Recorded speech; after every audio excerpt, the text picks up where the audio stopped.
Joining us now, Lisa Daftari, editor-in-chief of the Foreign Desk. Lisa, welcome. Thank you for having me. So I want to start with some sound from U.S. Ambassador to the UN, Mike Waltz, and I will get you to react to it. That's up to President Trump as commander-in-chief to determine what constitutes a violation, when to go back to military action, or when to continue to give diplomacy a chance. And when the mediators, in this case Pakistan, ask us, head of state to head of state, to give this negotiation another chance before we go back to bombing Iran, then I think that's completely an appropriate choice for President Trump to make. Lisa, what's your read on where we are in this process? Look, when I hear the regime, the rhetoric that's coming out of them right now, we know that they're very much cornered. What they've done is they're holding Hormuz hostage. They have moved the arena of war to Hormuz, and now they want concessions. But what they have to understand is that Donald Trump knows that this is extortion. It's not diplomacy. What they're hoping for is to play out the clock. We're up against the World Cup. We're up against midterms. We're up against the domestic population here not being in favor of another long war. So what they're hoping is that they're going to get what they got in previous administrations, which is a weak deal that gives them cash. It takes the pressure off economically and, of course, militarily. Peace through strength, yes, but not at any price, not at the price of a bad deal, and Donald Trump knows that.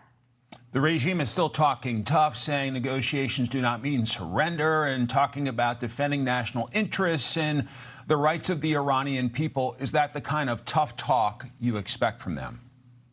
Absolutely. And we have to remember something. For them, they just have to hold on. They just have to endure. Any survival is victory to them. And that's why you're hearing the narrative that you're hearing. They are masterful at narrative warfare, whether it's at home in Iran, whether it's in the region, or it's here on our soil, where they have launched narrative wars for decades in all of our institutions, with our politicians, in our universities, etc. So yes, this is exactly what we know that they're up against. But at the same time, inflation north of 180% in Iran. You're seeing 80% of their exports have been curtailed. 500 million loss every day. Their oil exports halted. So we know that they're up against a very vulnerable situation. But what do? More of this chest thumping, hoping that Donald Trump will be the first to blink. This is the opportune moment for the United States to employ the strategy that we have in the first Trump administration and now, and that's maximum pressure. Economically, militarily, they know that finger is on the trigger. We can go back to kinetic warfare at any moment, and they should know that. And lastly, we should start introducing maximum support for the Iranian people. This is the time to have a forward-facing strategy that brings the Iranian people into the last stanza of this so that they can help us collapse this regime. Lisa, I want to show you and our audience a headline from the Wall Street Journal. It says, Iran's supreme leader is MIA just when negotiators need him most. Mojtaba Khamenei hasn't appeared publicly since U.S. Iranian officials say he was severely injured in an airstrike over 2 months ago. Do they need his sign-off if he is physically capable in order to get an agreement?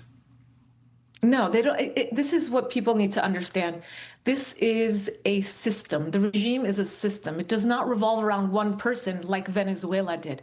So his existence or non-existence is, again, more of that narrative warfare, more of that playing out the clock, wasting time, passing the baton, pretending good cop, bad cop. We have moderates within the regime. We have hardliners within the regime. They are all hardliners, and they all are working under the same ideology, an ideology that has helped them stay in power for 47 years, and they're hoping that ideology will help them continue. And that ideology is what has suffocated the Iranian people, that killed 30 to 50,000 of them in January, that has continued to pour money into deadly proxies around the world, being the #1 state sponsor of terror. So the ideology has to stop. We are at war with that ideology, not with one individual. And we have to understand this going forward. We have to treat this like we did the Cold War. We need to rid the world of this ideology.